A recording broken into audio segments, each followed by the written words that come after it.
100 میلیارد کهکشان ما داریم. هر 1 میلیاردش 100 میلیون کهکشان توش هست. هر کهکشان هم توش حدود 10 میلیارد بیشتر. منظومه شمسی ما تو یکی از این کهکشان‌ها، همین منظومه شمسی ما که ما توش هی جفتک میزنیم بیاریم بالا بیاریم پایین، این ماشین رو بخریم، این خونه رو بخریم، این پول جمع کنیم، سر اونو کلا بذاریم و بعد بریم بیزرا، بعد یه خط بدیم، هفته بدیم، نمیدونم چی بدیم، شام بدیم، چی فاتحه بخونیم. امروز چه روزی بود؟ رو 8 روز خب تولد امام. باریکالله. صبح من داشتم تلویزیون نگاه میکردم، دیروز هم داشتیم صحبت میکردیم خونه بینامینا صبح. چه فضایی داره که آفرین باریکالله. باریکالله یه دست براش بزنیم. باریکالله.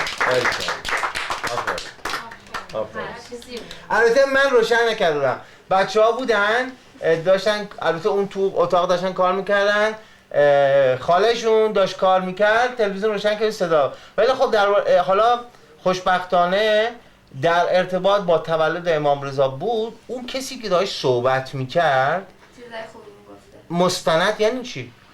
مستند واقعی. باریکالله دست براش بزنیم. شخصی در مورد امام رضا صحبت میکرد، میگفت چرا اون مجری تلویزیون ازش پرسید که چرا این میایم تو صحن امام رضا از یک حالتی به یه حالت دیگه تبدیل میشیم. یه حسی باریکالله. یه حسی آدم بعد. این حس میدونی چی میگفت؟ گفت این حس به خاطری که اینها یک نیروی، یک حالت نورانی دارن، شما وارد اون نور میشید.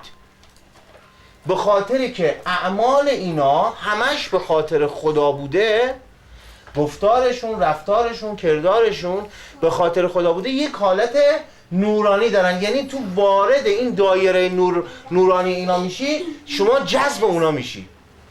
حالت اونا رو پیدا کنی. حالا ناخواسته یا خواسته، ناپاک باشی یا پاک باشی، وارد دایره نورانی اونا میشه. این نورانی همینه، بسم الله نور یا عزیز نور یا صاحب نور. این کهکشان بیکرانه. هیچ کس نمیدونه که شاید نه انشالله روزی آقا مهدی ها و فرهناز ها و آقا رضا ها و بقیه که الان اینجا نیستن به این نقطه ها خواهند رسید. اگه اینا نرسن بچه های اینا خواهند رسید. اگه بچه هاشون نرسیدن بچه های نوه هاشون خواهد رسید. چرا که شما الان تو این جمع دارید یه چیزایی رو میشنوید. یاد نه، ما که معلم نیستید، میشنوید. اون بچه های دیگه نشنیدن. اون بچه های دیگه، این عکس هفته قبل هفته نجوم بود، نجوم و ریاضی بود. این عکس بر اساس اون تو این مجله تندیس که مجله هنریه گذاشته شده. یعنی 1 ماه قبل یا 2 ماه قبل گذاشته نشده، این جدیده.